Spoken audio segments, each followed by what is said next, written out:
This is a really challenging time.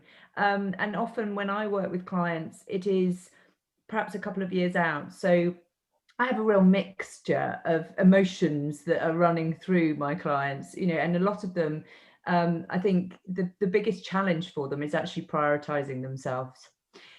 Because they've got a couple of years, they're really wanting to leave on a high. They've got a lot of plans around their succession and making sure that they don't let the business down and their partners and peers down. But also, it's often where they are involved in incredibly challenging and exciting work in what they're doing, or they've got leadership roles that obviously are very demanding. So, trying to find that time is really, really important. And part of the role that I play is actually just holding them to account, making sure they come back to the table, making sure that they actually do some thinking on a regular basis, so that they move their thinking forward and they don't sort of meet this cliff edge at the end. So, I think it's very easy for people to think about it. I'm going to get to it later. They will often do that because they just don't know what to do.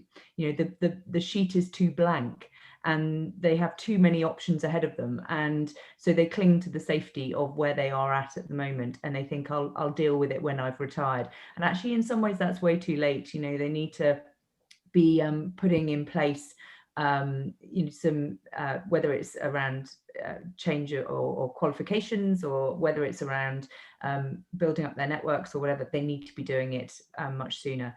So I think with that piece, it is about getting some regularity of conversations, and a coach can be a really good opportunity to do that.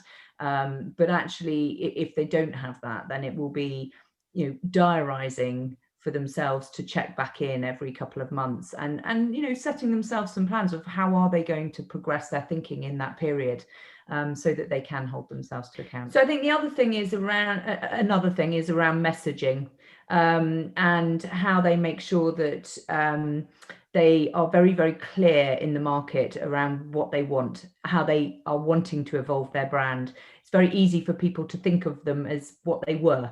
And if they're wanting to do something different, then they need to actively manage that message.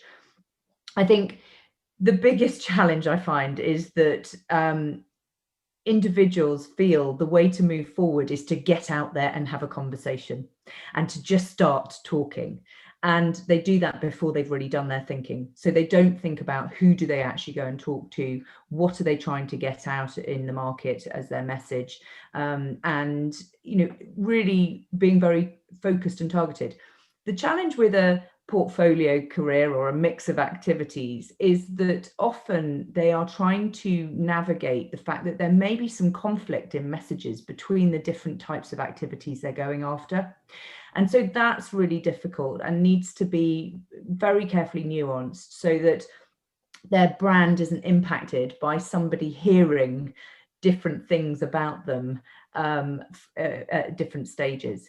So really thinking about who they're going to target, thinking about what message they're trying to get out there, and then the stories they're going to tell that will help get their message across. It isn't about formal interviews at this stage. It isn't the sort of classic, can you tell me a time when you did X? But ultimately, whoever is talking to them is wanting to understand that they've got that experience and that skill set, and that they are going to be able to do whatever role they're looking, considering them for.